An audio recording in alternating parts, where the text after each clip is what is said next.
Hey everyone, welcome back. Now it's time to start learning JavaScript for real.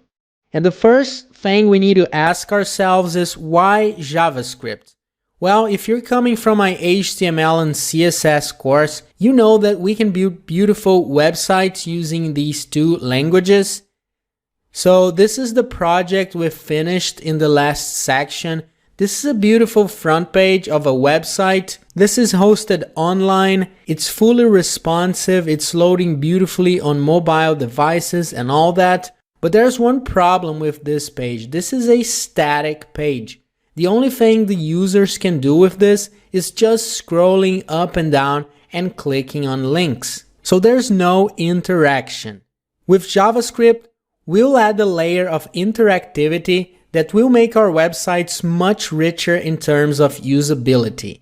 So I have a few examples here to show you. So here's the front page of Microsoft's website. So as you can see, we can navigate through these photo sliders and then the content changes. We can open and close menus. I have also Apple's website here. So you can create this kind of personalized shopping experience. So if I change the colors, you can see that the photos change as well. So this can make your website not only much more user-friendly, but this can drastically increase conversion. So you can sell much more if you have an interactive website like this. If you go down, we also have a photo slider here. We can also expand and collapse sections like this. So here we have a few questions. So by doing this, we are not overcrowding our page with content, but if I'm interested in reading this question, I can open it and close it. So with JavaScript, we are going to make our websites fully interactive. So how do we use JavaScript in our website? Let's go back to the course material. And let's try to run some JavaScript code in this page. So this is the 01 first steps.html. Let's go to Visual Studio Code. So I have it right here. To include JavaScript in this page, we just need to write the code inside script tags. So these tags can be either inside the head element or the body element. So let's start by using it inside the head element. So I'm just going to write a script tag. So this just looks like any other HTML element, but the difference is that instead of writing content inside it, we're going to write JavaScript code. So let's start with the alert comment just to test. So just write alert, open and close parentheses, and with a semicolon. Don't worry about the syntax. How do we write? Why do we need parentheses? We are going to talk about all this. At the moment, we just want to test writing some JavaScript here. So this comment is going to show a message on our web page. So alert, inside the parentheses, let's open and close quotation marks, and inside it, we can write the message we want. So I'm just going to write testing the alert comment. I'm going to save this.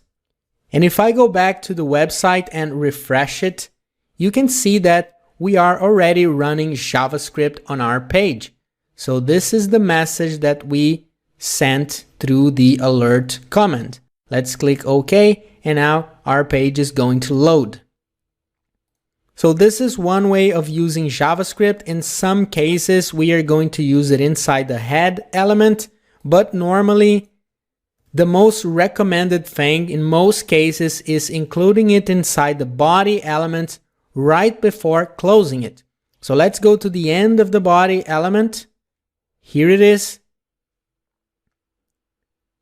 And now right before closing it, so this is the best place to include the script tags. This is because we're going to interact with the elements of our page. So we want the browser to first render the page, generate all the elements so we can interact with them using JavaScript. So this is the best place to put our script tag. However, writing JavaScript inside this HTML file is not the best way of doing this because then our script is going to grow and this is not going to be very organized.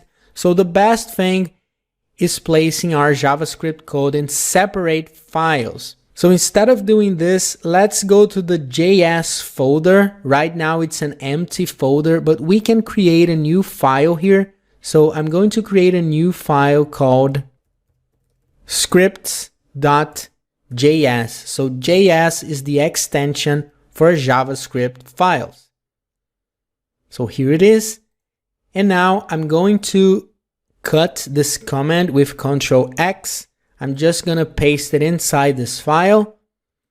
And if we go back to the browser, nothing is going to happen yet because we don't have any link to that file yet.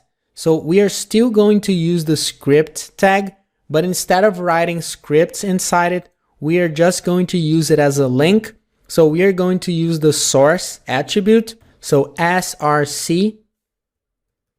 And now we are just going to call the file that is inside js/scripts.js. So now we can see that this is still working. So this is how we are going to work from now on.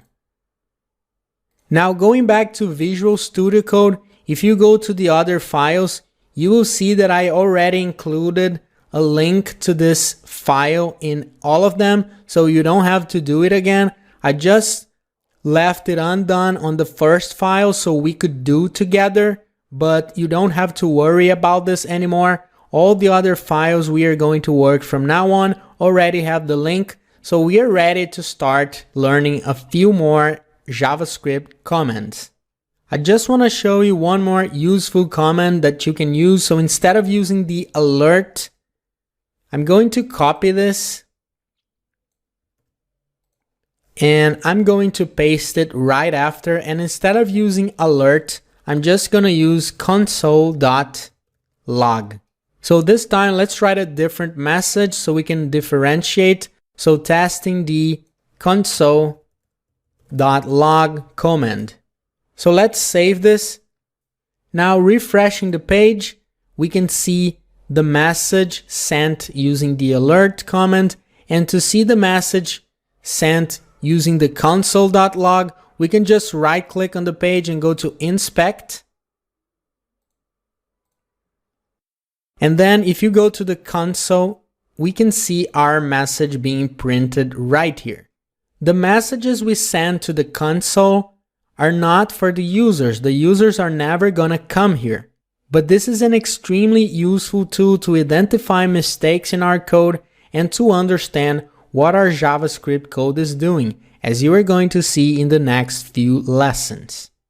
So now that we have JavaScript up and running in our website, we learned two ways of running it, using a script tag directly in the HTML file and using an external .js file. We just tested two commands. We can see that this is working. So now in the next video, we're going to talk about some basic JavaScript syntax. I'll see you then.